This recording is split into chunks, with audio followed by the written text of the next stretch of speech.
Hello and welcome to this week's IG Live. I am so excited today to be talking to my friend and colleague, Frances Díaz Evans. Many of you know her as the person behind the scenes at Read Your World. But today we're going to be talking as an educator and as an author, especially in encouraging children to know that bilingualism is a superpower. Hello. Hello, I'm finally here. I'm so sorry. I always have technical issues with Instagram. I know, and even if you feel like you've got it all set up, I was actually a little late going on because I realized my display wasn't showing up behind me, and I had to try and rearrange it at the last minute. Which I don't know if you can see now. I have our Coco. Yes, and books, but I'm so glad you're here. Thank you. I'm so happy to be here too, and I am so sorry for the technical issue with the first upside down that I couldn't join. But anyways, I'm happy to be here.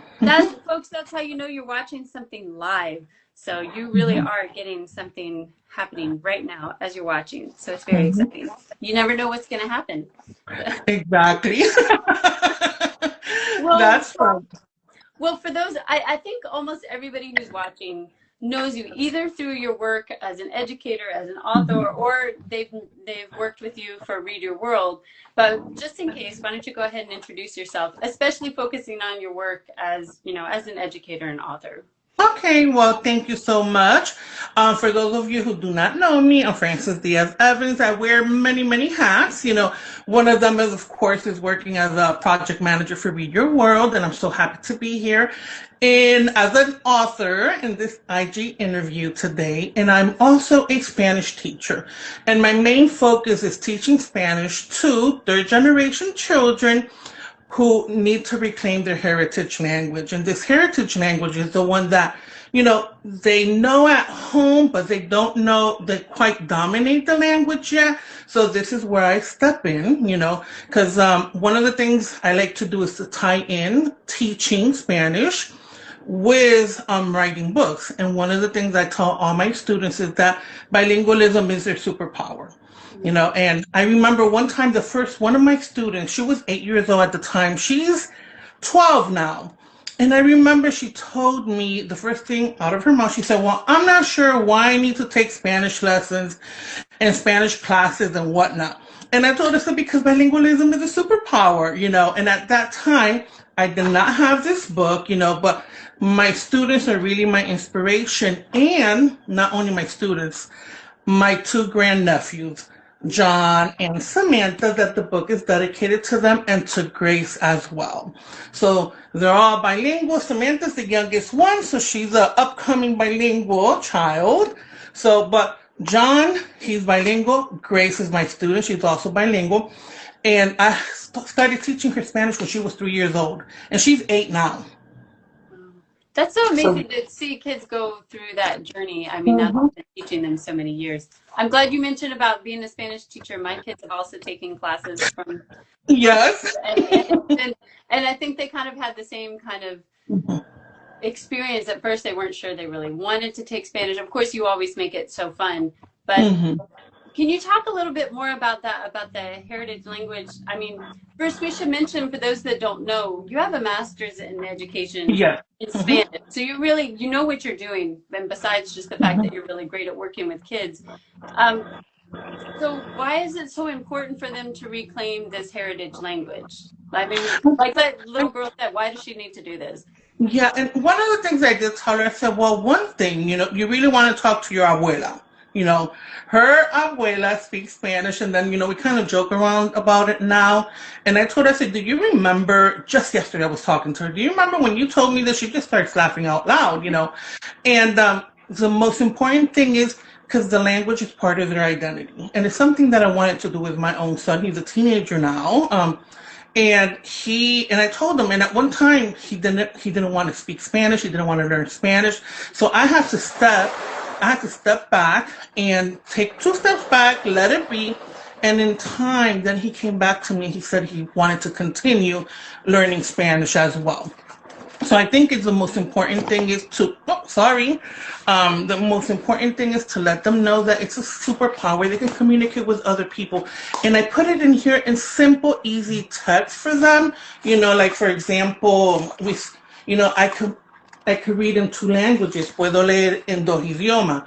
This is what, I want to go ahead and feature one, very special one, because his mommy and his grandma, his abuela, are probably watching it, and they'll show it to him. John, my grandnephew, this is his favorite page. And it says, soy bilingüe, hablar 2 idiomas es divertido. So it's kind of like empowering them and letting them know that it's their superpower, And they may not see it at the time. Like my 8-year-old student a couple of years ago, she's like, I don't know why I'm here, She didn't see it at the time, but she sees it now. And then this is more, for these younger kids that they just want to go ahead.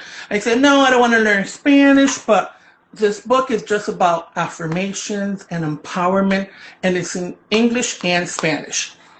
I love that. And what are some of the challenges that families face when they're trying to pass on this heritage language? I mean, one you kind of mentioned, sometimes the kids aren't that interested. Yes. What are some of the other problems they face? That's one of them. The other one, and I'm going to say it because by my own experience, is that the community language is English. Yeah. So, of course, my husband doesn't speak Spanish. I'm the only Spanish speaker, and when my son was born, it was so easy, Liana, just to fall in, with the community language, and it's challenging. But I think my wake-up call was when I took him to the pediatrician for his well-care checkup when he was 4 years old. The doctor knows I'm bilingual and I speak Spanish, and the first thing out of her mouth was like, well, he must be a full bilingual by now. No, he wasn't. And that really, threw me off. And I'm like, oh my goodness. I said, my child is going to grow up without not knowing Spanish. And it was so hard. And I can relate to the parents and the families that come to me telling me like, I want to teach them Spanish, but it's so hard.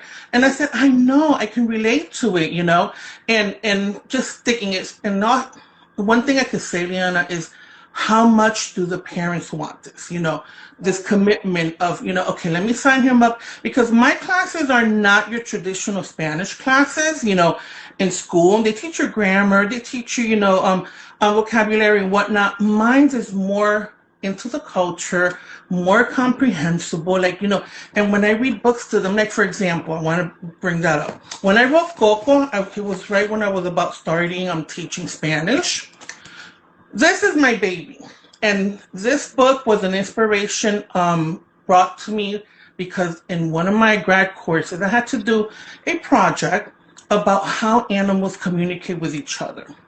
Now, wouldn't you know, in my research, I come across research of a biologist in Puerto Rico with Coco, I'm going to say Coco, about the Puerto Rican parrot in captivity, because they have a recovery program in Puerto Rico for la cotorra puertorriqueña. And one of the biologists, the research, was worried that the parrots in captivity would not be able to integrate into the wild because they developed an accent. And that just blew me away. I'm like, oh my goodness. I'm like, so how? It's just like everything tied together, and tied in together. And that's one of the things I also tell my students, like having an accent, there's nothing wrong with that. It's part of who you are. So when I wrote this, my students obviously did not understand it. They couldn't read it. And that's when I said, you know what, I need to do something. And I made a adapted version of Coco la cotorra puertorriqueña. And this one is an easy reader for my students. So they can grab the book and read it. It's the same story, but just easier for them to understand. So now I could share my love of Coco with them, and they could go ahead and read it, and they understand it. So I think everything just ties in together. My own experiences, how I can relate to the families, how they feel, and then how I'm always telling them that bilingualism is a superpower, so everything just ties in together, just fell in my lap. I'm like, and this is exactly what I think I was meant to do. Yeah, absolutely. And like you said, I mean, the research that you found and the way that you have brought it all together in a way that kids can relate to, and it's very Mhm. fun for them. And you also, I should mention, a lot of games and other resources on Mhm. Teachers Be Teachers, Yeah. that people can access. But I'm also thinking a lot of parents are probably worried. I mean, and you can help them with that speaking another language, that maybe that's going to hold their kids back from speaking English, Mhm. or because I think sometimes people worry about speaking Spanish to their kids when they're little, or they're worried about what other people will think. We're living in an atmosphere where maybe people are afraid to speak Spanish when they're out Mhm. in public. I mean, we've Mhm. even had those kind of moments depending when we're out in some little town and think, okay, maybe we shouldn't speak Spanish while we're here because you don't know what kind of reaction you'll get. So I think to have such an empowering book that really helps kids feel so good about being bilingual is really wonderful. Yeah, I think at least in my experience here with my students, they're coming in already with the idea that they're going to learn Spanish and that they're going to be able to communicate with their abuela. I have a student that he started, in his family, his sibling, his older brother, because he had I think a babysitter who spoke in Spanish, so he knew Spanish a lot more. He's a junior, oh, he's a high schooler now. I'm a middle schooler. So, and then he has his little brother. So mom knows Spanish. He knows Spanish. Dad knows somewhat, but he's the youngest and he didn't know. He was really frustrated. And then I think my biggest satisfaction was when the mom told me that he picked up the phone and he was talking to his abuela in Dominican Republic in Spanish. And the same kid read this book in his classroom. So his teacher read the English part and then he read the Spanish one. At least I just tell parents, that it's not a delay. They're not going to have any language delay. And there's so many things out there said about bilingualism. But at least with my experience and my students, they come in with that mentality, like, okay, we're going to get better with our Spanish. Oh, I love that. What a sweet story. And imagine how great that kid felt that like he was teaching the class Spanish, Mhm. which is a good example of how teachers who maybe don't speak Spanish themselves, if they want to use it in the classroom and really encourage their kids, that's a great way they could partner with a Spanish speaking kid to share it with the class. I love that. Definitely. Hmm. So we've already talked about it some, but do you want to tell us a little bit more about the book and kind of some of how it did, like what are the superpowers that it's teaching kids about? You've mentioned some like you can talk to relatives and so on. Hmm. So the superpowers, the superpowers are listed here, like in the characters, and they have like small little speech bubbles. The language is easy to follow, so it makes them smarter. And I even tell my students, I'm like, it makes you smarter, me hace más inteligente. Or for example, I had one student that says that it made him learn better in school. So me ayuda a aprender mejor en la escuela. So it's in English and Spanish as well. And then the most important one, let me go right here. And this is such a big topic right now. And I'm gonna jump in and talk about a little bit of Maritere's book, Tío Ricky no habla inglés. So soy bilingüe, puedo traducir para otros. So his character, does a lot of translating for his uncle. So this is also a superpower, not to be seen as something negative either. So, and it's something I mention to my students all of the time. Parents already know the benefits, at least the ones that come to me, and the families I teach. But the kids, I always sometimes have to remind them. Yeah, and I think they would probably, I mean, of course they think about communicating, being able to talk to grandma and so on, but to think, oh, it actually can help me in school. It actually Hmm. makes me smarter. And of course we know like memory and so on. And thank you for mentioning Maritere Bellas, that we had an interview with her a few weeks ago about Tío Ricky no habla inglés. Really great book, again, about a kid who's able to translate for a family member, and she also is again trying to help kids realize that this is something special you can do and not feel like it's a burden that they have to A do. burden. Yeah. Hmm. Um, and no, like again, this this kind of ties into Coco and really helping. How do your books help kids really feel empowered about their language skills? I mean, what kind of reaction do you get from kids when they read it?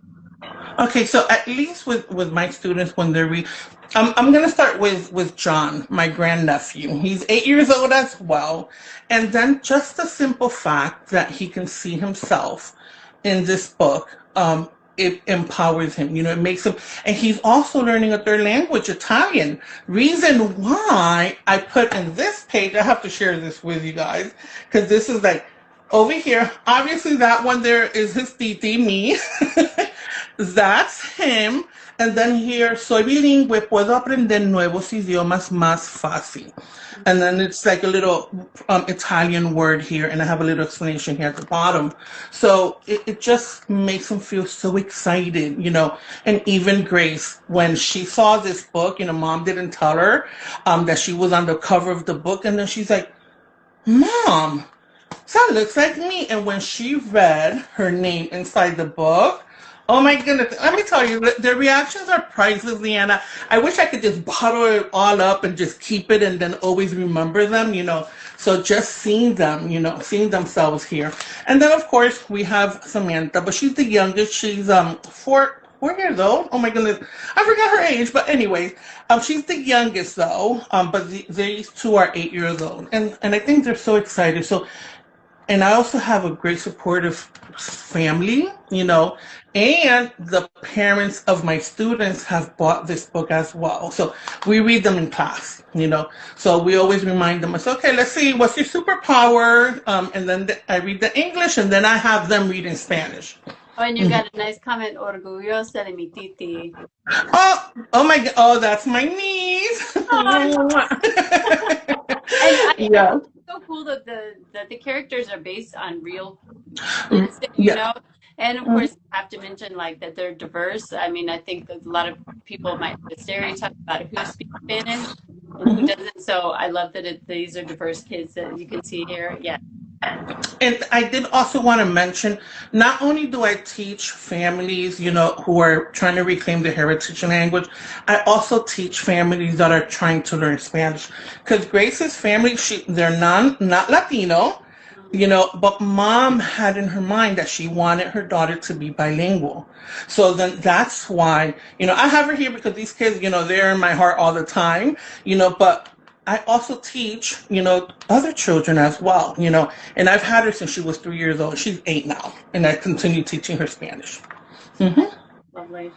And I wonder if you could talk a little bit about something that you mentioned. I know you've talked about it over time, but especially there was one that you had recently in your Instagram, which, by the way, people should go and follow Frances on Instagram. She has a lot of great resources and stories. But you were talking about how you recently had an instance of someone apologizing for their accent, and you stopped them and said, no, you know, don't apologize. Oh. Can you tell us about that and why it's important to kind of jump in and say that? Definitely. We all have an accent. We all have an accent. And then raising my son to be bilingual, his accent in Spanish is very noticeable, right? And then one thing I never want to happen to him, and it's bound to happen eventually, you know, because people, you know, can be mean, is say something like, you know, about your accent. And then, but he's very proud of speaking Spanish. So we were at the he's a senior now. We were at the senior conference where they had different people coming in from colleges, universities, and also from the National Guard. So everyone speaks, the National Guard guy comes up, and the first thing out of his mouth, Leanna, he says, you can hear he's trembling, you can hear the tremor in his voice. And then he said, the first thing I want to say is I'm sorry because English is not my first language and I have an accent. Oh boy, my heart skipped a beat, Leanna. I'm like, I saw my son, you know, and I saw myself because I have an accent as well. And I'm like, And then it was funny because it was just so, it was so automatic. Like I just raised my hand and I'm like, no. And I was in the back and I'm loud. You know, I have a, you know, loud tone of voice. And I'm like, no. We are not going to apologize. You continue speaking in English and you're doing great. And then I was worried about the reaction of everyone because everyone turned around and looked back. I'm like, And I was so nervous. I'm like, uh-oh. And then everyone started applauding and yay, and then he said, thank you. And he went on to do his, presentation piece. And then on my way out, I even had a parent, stop me. She said, thank you so much for speaking up, And she's not Latina, She said, I felt so bad when he started saying that.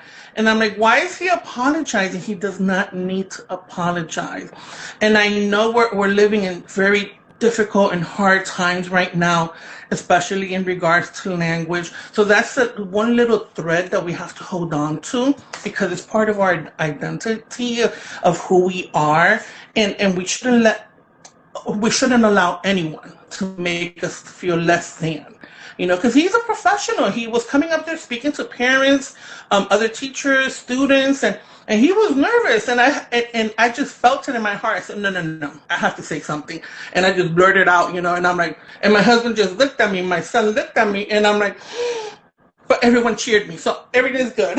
That's good. Yeah, But, I just think that's so great because I think, like you said, if anything, we should be impressed that he's, how many of us would feel comfortable? Well, you do it all the time, but standing up in front of people speaking in a language that is not your native language, that's really impressive. He should feel like he has to apologize for doing something that most people would not be able to do, Definitely. And I guess because maybe a couple of years ago, not so much, but now we're living in such really, really difficult times when it comes to the Latino, experience, our language, so many things going on, but we have to just hang on to that little thread because then, we'll just lose it, And that's why I told my son, and then he's always speaking Spanish and he has his accent. And when he's speaking, I let him say whatever he says. Then I correct his verb conjugation. I say, okay, baby, you have to say it this way because this is the verb and we change it this way.